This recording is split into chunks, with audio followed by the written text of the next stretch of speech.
پیاسی جو تھی سپاہ خدا 3 رات کی، ساحل سے سر پٹکتی تھیں موجیں فرات کی۔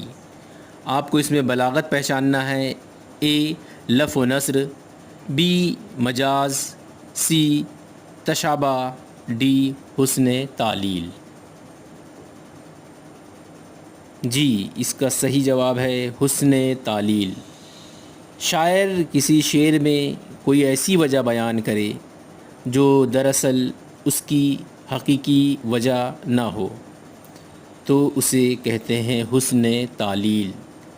ساحل سے سر پٹکتی تھی موجیں فرات کی، تو فرات کی موجوں کا سر پٹکنا یہ فطری چیز ہے، نہ کہ سپاہ کے پیاسے ہونے کی وجہ سے وہ بے چین تھی، لیکن شاعر یہاں اس میں حسن تعلیل بیان کر رہا ہے۔